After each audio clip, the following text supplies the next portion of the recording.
आज की वीडियो में हम सेंट्रल एशिया के सबसे तरक्की याफ्ता मुल्क यानी कजाकिस्तान के वीज़ा के ऊपर बात करेंगे कि आप इसका वीज़ा कैसे ले सकते हैं। इनका जो वीज़ा है वो स्टिकर वीज़ा है और एम्बेसी आपको ये वीज़ा देती है। ई वीज़ा की सहूलत पाकिस्तान के लिए मौजूद नहीं है। ये 3 महीने तक वैलिड होता है और 30 डेज आप कजाकिस्तान में स्टे कर सकते हैं।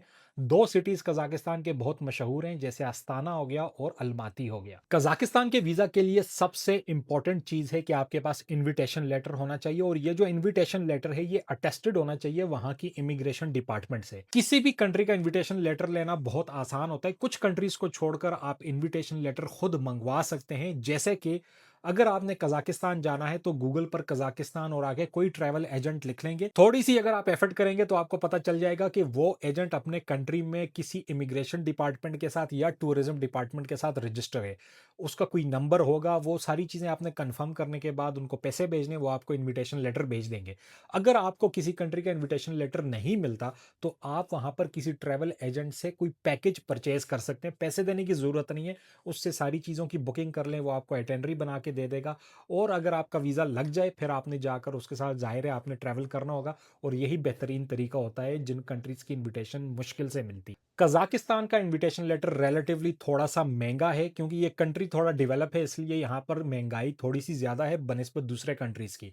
तो आपको इन्विटेशन लेटर 70 से लेके $100 के दरमियान मिल जाएगा और इसका जो वीज़ा है वो स्टिकर वीज़ा होता है जो आपके पासपोर्ट पे लगता है और वीज़ा की जो फ़ी है वो तकरीबन $60 है। कज़ाकिस्तान के वीज़ा के लिए जो डॉक्यूमेंट चाहिए वो वही जेनेरिक डॉक्यूमेंट है जो तमाम वीज़ाज़ के लिए चाहिए होते हैं, जैसे कि आपके पास सफ़ेद बैकग्राउंड में फ़ोटोग्राफ्स होना चाहिए, आपका पासपोर्ट 6 महीने वैलिड होना चाहिए, आपके पास होटल बुकिंग होनी चाहिए, आपकी आइटिनरी होनी चाहिए। इसके अलावा आपके पास रिटर्न टिकट यानी कि रिजर्वेशन या डमी टिकट जो भी आप लगाना चाहें वो होनी चाहिए। फाइनेंशियल डॉक्यूमेंट में आपको बैंक स्टेटमेंट चाहिए होती है 6 महीने की, उसमें अच्छा सा बैलेंस हो तो आपको वीज़ा आसानी से मिल जाता है। इसके अलावा आपका सोर्स ऑफ इनकम चाहिए होता है। अगर आपका बिजनेस है तो एनटीएन, आपका चैम्बर ऑफ कॉमर्स का कार्ड, इनकॉर्पोरेशन का सर्टिफिकेट और इस तरह की तमाम चीज़ें लगानी है। और अगर आप एम्प्लॉय हैं तो एनओसी, आपका एम्प्लॉयमेंट लेटर और सैलरी स्लिप्स, ये चीज़ें लगेंगी। और सिक्योरिटी रीजन के लिए आपको पुलिस क्लियरेंस सर्टिफिकेट चाहिए होता है। अगर आप इसको अटेस्ट करवा लें तो ज़बरदस्त बात है, अदरवाइज़ ये फिर भी एक्सेप्ट कर लेते हैं। तमाम डॉक्यूमेंट जमा करने के बाद आपने इस वेबसाइट से जाकर एप्लीकेशन फॉर्म डाउनलोड करना है, उसको फिल करना है और उसको अपने डॉक्यूमेंट के साथ लगाकर आपने एम्बेसी में जाना है।